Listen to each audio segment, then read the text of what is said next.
Bienvenidos sean a este programa. Mi nombre es Humberto Fernández y seré el moderador en la mesa redonda que se titula Origen y Filosofía de la Biología. En este se abordarán distintos temas que han sido de relevancia a través del tiempo y por los cuales podemos comprender mejor el mundo que nos rodea. Procedo a realizar la primera pregunta, aquella que ha fascinado a millones de personas durante el paso de los años. ¿Cómo se originó el universo? ¿Alguno de ustedes quiere responder? Una de las principales teorías y más creíbles sobre el origen del universo podría ser la de Lemmet, pues él decía que el origen del universo se dio en algo que él llamaba huevo cósmico, es decir, que átomos muy primitivos se concentraban en un espacio muy pequeño y de ahí surgió una explosión. Esa teoría la postuló en 1927 y fue la base para las teorías del Big Bang. Para mí la teoría del Big Bang es una de las más creíbles en mi punto de vista, ya que menciona a un átomo primitivo, el cual contenía todos los elementos que actualmente conocemos. Ese átomo estaba tan concentrado que se sometió a una gran presión. Esa presión hizo que estallara, haciendo que se expandiera, y a nivel que se expandía se fue enfriando cada vez más. Gracias a esta expansión se pudo considerar la edad que tiene nuestro universo o nuestra galaxia, nuestro sistema solar, que es aproximadamente 14.000 millones de años. ¿El universo continúa en expansión o se encuentra estático? Yo opino que el universo es abierto a partir de la explosión, porque el universo continuará expandiéndose cada vez más. Yo opino que el universo es cerrado. ¿Por qué? Porque la fuerza de gravedad está provocando que el universo se contraiga, lo está reteniendo. Y así como previamente pasó con el Big Bang, este también va a comenzar a contraerse de nuevo para volverse a expandir. O sea, mi opinión es que el universo es cerrado porque va a volver a ocurrir lo que pasó anteriormente, porque se va a estar contrayendo y de nuevo va a volver a explotar. Esa es la teoría del universo cerrado, yo creo que es la más acertada. Continuando con los temas, ahora tenemos otra pregunta en cuestión. ¿Cómo se originó la vida en la Tierra? Yo opino que la hipótesis de los conservados es más acertada, porque después de los experimentos de Pasteur se propuso que la generación espontánea de vida sí podría haberse dado en las ocasiones iniciales del planeta. De hecho, el científico ruso Oparin sostenía que la aparición de la vida estuvo precedida de una evolución química. Según él, la atmósfera terrestre primitiva estaba constituida por hidrógeno, agua, amoníaco y algunos hidrocarburos como el metano, etc. No consideró que presentase dióxido de carbono a partir de esos elementos. Al inferirse a la Tierra, se originó una gran cantidad de moléculas orgánicas que se iban acumulando en la atmósfera y construyeron el caldo primitivo. Algunas de esas moléculas pequeñas debieron de combinarse y formar moléculas de elevado peso, de las cuales, a su vez, se unieron espontáneamente para construir microscópicas estructuras cerradas, llamados coacervados. Los coacervados tendrían un metabolismo muy sencillo, que ese metabolismo les permitía que pudieran crecer o que pudieran dividirse. Otra de las hipótesis presentadas es la hipótesis de la panspermia, que a mi punto de vista es una teoría algo ilógica, ya que según esta hipótesis la vida se ha generado en el espacio exterior y que viaja de un planeta a otros y de un sistema solar a otros.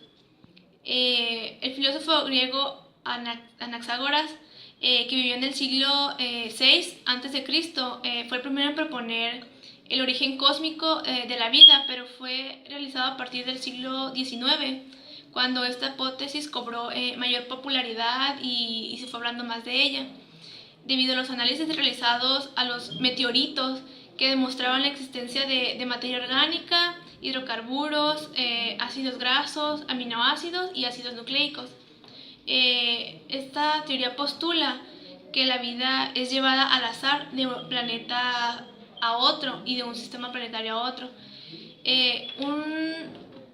Un químico defensor de esta teoría fue Svan Arrhenius, que afirmaba que la vida provenía del espacio exterior en forma de esporas bacterianas que viajaban por todo el espacio impulsadas por radiaciones de las estrellas. Es un poco loca, ya que actualmente se conoce que solamente en nuestro planeta existe vida, pero tomemos en cuenta también que el espacio exterior es muy grande y según la teoría de que la galaxia es abierta, pues se está expandiendo cada vez más. Sin embargo, contrastando con la idea anterior, en el libro propuesto por Sylvia Mather, nos habla de que hace un aproximado de 3.500 millones de años se originaron las primeras células, y debido a este surgimiento y a la producción de ozono por las algas marinas, fue posible que evolucionaran constantemente las formas de vida hasta lo que tenemos en la actualidad. Bien, prosiguiendo con la mesa redonda, les tengo otra pregunta. ¿Qué opinan acerca de la evolución de las especies? Bueno, pues yo opino que la teoría de Darwin es muy interesante y muy aceptada, pues él postula que todos venimos de un solo organismo. Entonces, si lo ponemos de esa forma y analizamos un poco más a los seres vivos, todos nos relacionamos en un cierto punto y hasta cierto nivel. Entonces, eso me parece muy interesante y creo que es algo muy acertado. Pero, ¿de qué manera se supone que nos relacionamos? ¿En que somos parecidos en la manera de interactuar o en la manera de reproducirnos? Aunque pues también hay otras especies que se reproducen de diferente manera. Pues sí, tienes razón, a niveles celulares somos muy parecidos y en ciertos comportamientos, pero igual también nos diferenciamos de otros. Por ejemplo, los comportamientos o incluso en el físico y en la contextura. Pero de alguna forma, si lo piensas bien y como Darwin lo postulaba, sí nos parecemos hasta de un cierto nivel, ya, aunque sea celular. Sobre todo unos más que otros, unas ramas más que otras. No sé, ¿qué opinas tú, compañera?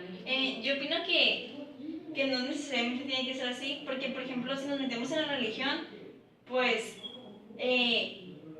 Dios nos creó todo para un fin. Entonces si nos parecemos a algunas especies, pues tiene un fin, por ejemplo, de que la cadena alimenticia o pues si entras en religión, él nos creó pues. Pero según la teoría que yo mencioné anteriormente, la teoría del Big Bang, todo proviene de una sola partícula, ¿cómo se dice? Acumulada, que ante tanta presión se expandió y según otras investigaciones dicen que la vida se originó de las algas, ya que contenían células, ya que tenían una sola célula. O sea, para mí esa es una de las teorías que más me convence. No creo en sí que haya existido un poder divino que haya dicho, no, pues boom, ya nació, aquí está el hombre y aquí están sus especies y todo. Si entras más a este tema, de hecho, si entras más a fondo, puedes ver que dice que como cada día, qué fue lo que creó.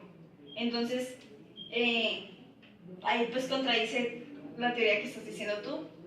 Y ya pues ahí te dice que cómo fue que se creó pues el oxígeno que lo llamamos así, cómo se crearon los animales, todo cómo lo creó, y con el tiempo pues sí fueron evolucionando, pero en fin, como vino surgiendo todo esto, pues fue a raíz de Dios. Bueno, pues yo creo que ahí podríamos mencionar otra vez la teoría de la evolución, porque Darwin no decía que necesariamente existiera una cierta especie para un fin, simplemente la forma en la que estaba constituida su estructura, lo que sea, fue propicia para que siguieras viviendo en el entorno que lo rodeaba. O sea, que el entorno definía su evolución. Si el entorno cambiaba, el animal se tenía que adaptar y si no se adaptaba, moría. Entonces, a eso me lleva a lo de las algas que mencionó nuestra compañera Nancy. Se supone que según esa teoría la vida viene del mar y que gracias a estas algas se creó la fotosíntesis y de ahí se dio pie al oxígeno y del oxígeno ya se dividieron en más especies. Entonces nació la vida con el oxígeno. Entonces, ¿por qué? Porque cambió el entorno, entonces las moléculas cambiaron, los organismos cambiaron para evolucionar conforme el entorno también cambiaba. Entonces, esa es una teoría. Se iban adaptando a las necesidades que tenían, y es cierto, o sea, por eso muchas especies se extinguieron actualmente, porque no, el cambio climático o las plantas de las que se alimentaban o los animales de los que se alimentaban también se fueron acabando conforme los fueron consumiendo ellos, pues. De hecho, también nosotros tenemos, se puede decir que la culpa de que esas cosas se acabaran, de las plantas o los alimentos. ¿Por qué? Porque sí, Dios los creó y eso, pero como nosotros íbamos abusando de esas cosas, pues hicimos que se agotaran. Entonces los animales también sí se tenían que adaptar de cierta forma a los cambios para poder sobrevivir. Algunos no supieron cómo adaptarse y así, pero es como nosotros mismos, que si vemos que ya no hay cierta comida, pues buscamos un suplemento de esa comida, y ya pues nosotros también nos vamos adaptando a las situaciones de la vida. Las teorías religiosas que estás comentando me recuerda un poco al homocentrismo, o sea, que el hombre cree que es el centro y todo lo que está alrededor está ahí para que el hombre disponga de él. Entonces, volviendo a eso, sí, el hombre cree que lo que está a su alrededor se cree en el tope de la cadena alimenticia y por eso consume todo lo que hay alrededor. Entonces, eso es lo que se creía también anteriormente, o sea, es lo que se creía la religión. Pues así como mencionas que creemos que todo es para nosotros, es como nosotros mismos también afectamos a las demás especies, acabando también con sus recursos, con sus alimentos, y pues nosotros somos la mayor, ¿cómo se dirá?, fuente de vida inteligente. Entonces, siendo así, nosotros somos los que dañamos su hábitat, su territorio, y pues hacemos también que ellos se acaben, que ya no sigan con su ciclo. Nosotros también los consumimos, se podría decir, a ellos mismos.